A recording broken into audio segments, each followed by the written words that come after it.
जब श्री राम को हरा दिया भक्त हनुमान जी ने। उत्तर रामायण के अनुसार अश्वमेध यज्ञ पूर्ण होने के पश्चात भगवान श्री राम ने बड़ी सभा का आयोजन कर सभी देवताओं, ऋषि मुनियों, किन्नरों, यक्षों व राजाओं आदि को उसमें आमंत्रित किया। सभा में आए नारद मुनि के भड़काने पर एक राजन ने भारी सभा में ऋषि विश्वामित्र को छोड़कर सभी को प्रणाम किया। ऋषि विश्वामित्र गुस्से से भर उठे और उन्होंने भगवान श्री राम से कहा कि अगर सूर्यास्त से पूर्व श्री राम ने उस राजा को मृत्यु दंड नहीं दिया तो वो राम को श्राप दे देंगे। इस पर श्री राम ने उस राजा को सूर्य अस्त्र से पूर्व मारने का प्रण ले लिया। श्री राम के प्रण की खबर पाते ही राजा भागा भागा हनुमान जी की माता अंजनी की शरण में गया तथा बिना पूरी बात बताए उनसे प्राण रक्षा का वचन मांग लिया। तब माता अंजनी ने हनुमान जी को राजन की प्राण रक्षा का आदेश दिया। हनुमान जी ने श्री राम की शपथ लेकर कहा कि कोई भी राजन का बाल भी बांका नहीं कर पाएगा। परंतु जब राजन ने बताया कि भगवान श्री राम ने ही उसका वध करने का प्रण किया है तो हनुमान जी धर्म संकट में पड़ गए कि राजन के प्राण कैसे बचाएं और माता का दिया वचन कैसे पूरा करें तथा भगवान श्री राम को श्राप से कैसे बचाएं। धर्म संकट में फंसे हनुमान जी को एक योजना सूझी। हनुमान जी ने राजन से सरजू नदी के तट पर जाकर राम नाम जपने के लिए कहा। हनुमान जी ने खुद सूक्ष्म रूप में राजन के पीछे छिप गए। जब राजन को खोजते हुए श्री राम सरजू तट पर पहुंचे तो उन्होंने देखा कि राजन राम राम जप रहा है। प्रभु श्री राम ने सोचा ये तो भक्त है, मैं भक्त के प्राण ले लूं। श्री राम ने राजभवन लौटकर ऋषि विश्वामित्र से अपनी दुविधा कही।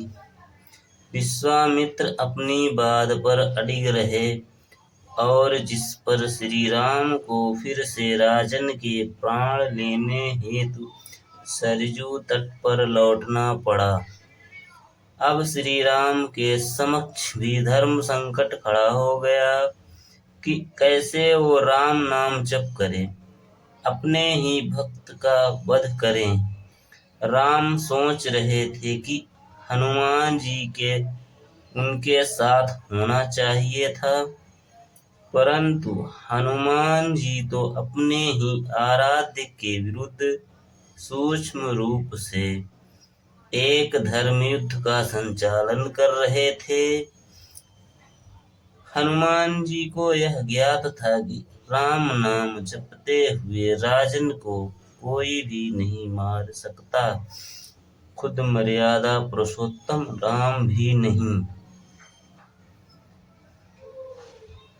श्री राम ने सरजू तट से लौटकर राजन को मारने हेतु जब शक्ति बाण निकाला तब हनुमान जी के कहने पर राजन राम राम जपने लगा।